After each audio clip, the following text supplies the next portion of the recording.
Hi జువాల్ అందరికీ నమస్కారం. Welcome back to Anu stories Vizag. మీరందరూ ఎలా ఉన్నారండి? బాగున్నారా? సో ఈరోజు అయితే నేను కొంతమంది ఫ్రెండ్స్తో కలిపి మన వైజాగ్లో one of the tourism place అయినటువంటి తొట్లకొండకైతే వచ్చాను. నేను ఇది సెకండ్ టైం అనుకుంటే, ఎప్పుడో లాంగ్ బ్యాక్ కొన్ని సంవత్సరాల క్రితం అయితే వచ్చానండి. అది కూడా ఈవినింగ్ టైంలో వచ్చాము, కానీ అంత నాకైతే గుర్తుకు లేదు. సో ఈరోజు వెళ్తున్నామని కొంతమంది ఫ్రెండ్స్ వెళ్తుంటే వచ్చానమాట.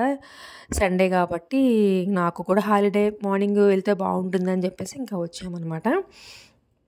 సో ఈ తొట్లకొండకి మనకి ఫీజు అనేది ప్రత్యేకంగా ఏమి లేదండి విజిట్ చేయడానికి. పార్కింగ్ అయితే వెహికల్ 2 వీలర్స్కి అయితే 20 రూపీస్ తీసుకుంటున్నారు, కార్కి అయితే 50 రూపీస్ తీసుకుంటున్నారు అనమాట. డైరెక్ట్గా మనం కాంప్లెక్స్ నుంచి ఆర్కే బీచ్ నుంచి స్ట్రైట్ రూట్ అనమాట. భీమిలికి వెళ్ళే వే ఇది. రామానాయుడు స్టూడియో అది దాటిన తర్వాత లెఫ్ట్లో ఉంటుందన్నమాట. చాలా ఈజీ, ఒకటే స్ట్రైట్ రూటు. ఇంకా మనం చక్కగా కారులో వెళ్తే ఇంకా ఈజీగా ఉంటుంది. సో ఈ తొట్లకొండ చరిత్ర గురించి మన రాష్ట్ర పురావస్తు శాఖ పరిశోధకులు ట్రైనింగ్లో కొన్ని వివరాలు అయితే వెల్లడించారంటండి. 2200 సంవత్సరాల క్రితం ఇక్కడ బౌద్ధులు దాదాపుగా 500 సంవత్సరాలు మెడిటేషన్గా, జ్ఞాన ప్రదేశంగా దీన్ని తొట్లకొండ బుద్ధిస్ట్ మైనిస్ట్రీగా దీన్ని డిసైడ్ చేశారంట. ఇక్కడ మనకి మెడిటేషన్ చేసుకున్న, యోగా చేసుకున్న చాలా బాగుంటుంది ప్లెజెంట్గా. మార్నింగ్ టైం వచ్చేసి టైమింగ్స్ అయితే 9 to 5 అండి టైమింగ్స్. బిలో వస్తే అసలు అలౌ చేయట్లేదు, పంపించేస్తున్నారు బ్యాక్ అనమాట. సో ఇక్కడ చూసారు కదా, ఈ పిల్లలందరూ ఏదో ట్యూటోరియల్ నుంచి వచ్చారంట, ట్యూషన్ నుంచి. మొత్తం వాళ్ళ మేడము సాసు పట్టుకుని చాలామంది పిల్లల్ని అయితే తీసుకుని వచ్చారు.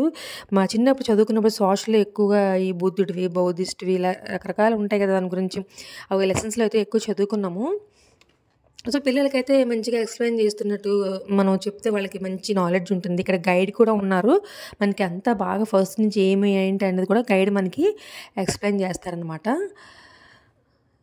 సో ఇంకా కొంచెం ముందుకు వెళ్తే డౌన్కి, ఇక్కడ నుంచి నేను గేట్ బయట చూపిస్తాను. ముందుకు వెళ్తే డౌన్లో పార్క్ కూడా ఉందండి. చాలా బాగుంది పార్క్ అయితే. అంటే బీచ్ వ్యూ ఉంటుంది, గ్రీనరీ చక్కగా, చాలా ప్లెజెంట్, ప్రశాంతంగా ఉంటుందన్నమాట. సో ఇక్కడ చూసారు కదా, విజయనగరం నుంచి కొంతమంది టీచర్స్ అయితే వచ్చారంట. వీళ్ళు కూడా ఒక బస్సు వేసుకుని ఇలాగ వచ్చారంట.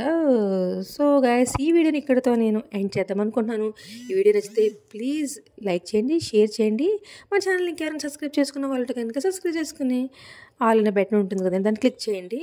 Thank you for watching my channel. Bye bye.